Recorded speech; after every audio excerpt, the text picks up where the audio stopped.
dividing up 150 nations, dividing up about 1/8 of the earth, which is propitious for support of life. They were looking out for themselves. Nobody's looking out for the total spaceship Earth. So I then committed myself, said, I've been captain of ships, that's when I invented the word spaceship Earth. And I like to look on the fact that for some reason or other, humans have been invented and they've been put on the spaceship. And here are the resources, and this is the cumulative know-how. How do we use that know-how to take care of all the people on board in a proper manner? I'm so overwhelmed by the designing competence of the universe that can design a human being, where you and I haven't the slightest idea how to design ourselves. And I'm so overwhelmed by the phenomenon of gravity or radiation, that we're getting our life support from the sun 92 million miles away.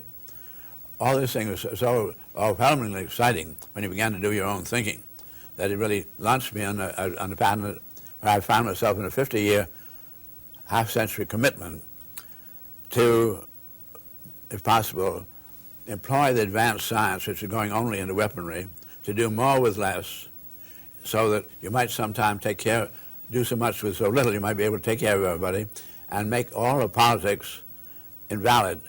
They have always had the working assumption it has to be you or me. And that's why Russia, United States, for instance, the last 30 years spending over $200 billion a year on how to destroy most expertly. Do more with less is the key word I hear from you. It just sounds like a man who finds himself caught up in a cage. You know, I understand the conditioning, the schooling, and to break loose and free thinking. And the audience might know that we're talking to a man who's innumerable honorable degrees. I've spoken to just about every major university in the world and college and every organization whose picture has been on the cover of Times Magazine, People in the New Yorker. So we're really talking to a man who dared think for himself, and his thinking has affected the world and will continue to affect it for time to come. We'll be right back after the following message. Stay with us.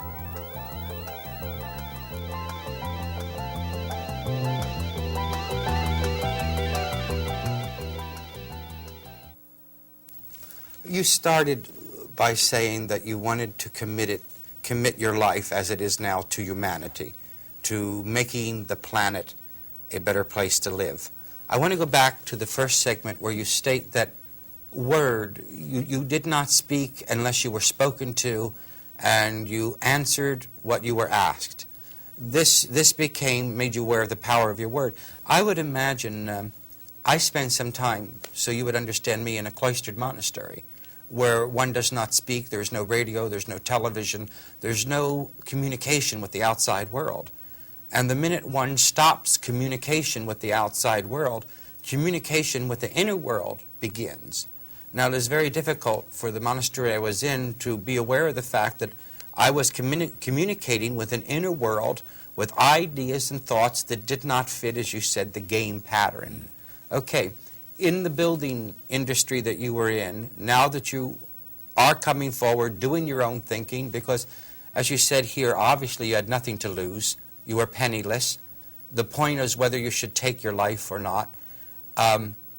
Every man that I've interviewed, or woman, that I totally respected, have always faced that experience of taking their own life.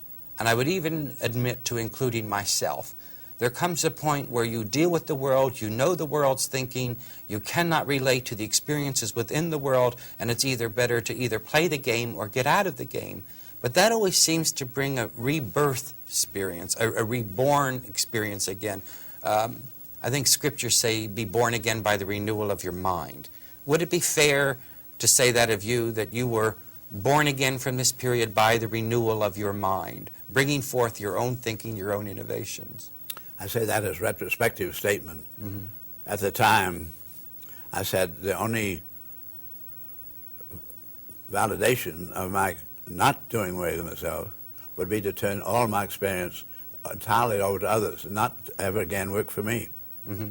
If you're really going to be thorough about that. But that is what I want to be thorough about. So it's really a powerful commitment. Yes, because there's where a lot of people today, Mr. Fuller, do not understand what they can do with their life and have no reason for existence. And I think that in the simplicity of your statement, you're telling people what to do that don't know what to do, is to, if you're going to keep on living, then turn your life over to the benefit of humanity. Turn it over to some good. There were complications that go beyond what you're saying here, or just making a commitment. Number one, I was 32. The life insurance company's prognostication for individuals, males born in 1895 when I was 42 years of age. That's life expectancy. I was 32, so I only had 10 years to go by the average. And I said, what can a little individual do in 10 years with 3 billion human beings on our planet? Obviously, I'm not going to get anywhere asking people to listen to me. That's just exactly when they don't listen. That's one of the things I really have learned. Only way I think I can ever be effective on behalf of human beings is that if you're doing your own thinking, to realize the way you and I are designed, the way you and I behaved, is completely the consequence of the environment we find ourselves in. We're in the biosphere. The biosphere on this particular planet. All organic biological systems are average 50% water. Human beings are 60% water. Water freezes and boils within very small limits. If you went outside of our biosphere, you'd immediately freeze to death or burn up. So I said, the way we behave is then this environmental control, and we eat these things because they're available. We don't invent them. We breathe this air because it's available. And so I said, any way in which you and I alter using principles that are operative in the universe, which our minds are able to discover, as for instance the lever, where suddenly one man can lift what took 20 minutes to lift before, where you can do a whole lot for others with a scientific principle. With whatever extent I employ principles which are operative in the universe to alter the environmental conditions for humanity, to make it more favorable for the survival of humanity, this would bring about a spontaneous behavior. If I build a bridge where there's a roaring gorge, where there's life support on the other side of the roaring gorge, and people have been risking their lives trying to swim across the gorge to get what society... If I build a bridge, I don't have to say anything. Everybody just uses the bridge.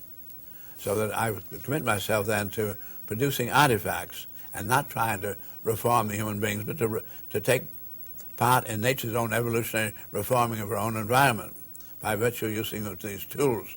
So I was then committing myself to try to do something for all humanity in 10 years with tools, and not by any political persuasion. I was completely apolitical. I said, all right, this means then I'm going to need a great deal of capital capability, machinery, resources to produce the tools, and then certainly in quantities that are going to affect all humanity. I have absolutely no money. There's nobody to tell me to do what I see. How am I going to be able to get on? I'm penniless. I've got a dependent wife and child, which means I'm going to eat tomorrow. I'm immediately in need of food. So I said, all right, what I see doing my own thinking is the following, that the animals don't have any money, and the sun and the wind don't have any money. That money is some kind of invention of humans, and I see that all of ecology on board of our planet is intersupportive. And the universe itself, by the best we know in physics, is eternally regenerative, 100% efficient. That what goes on our little planet must be in support of the eternal regeneration of the greater universe itself. So I said, I see ecology is interregenerative. And it could be that if I understood what human beings are here for on our planet, what we're supposed to be doing in the local universe, if I were then to undertake to support and make that a success, to make the human beings a success themselves, to get rid of the has to be you or me earning a living idea, get that out of the way. If I could commit myself to that effectively, it might be that nature would support me just the way she has the hummingbird supporting this other little nest and so forth. So it needs then a commitment to doing a big task on a working assumption of absolute faith in the integrity of the universe itself. And there's a greater intelligence operating in the universe than that of human beings.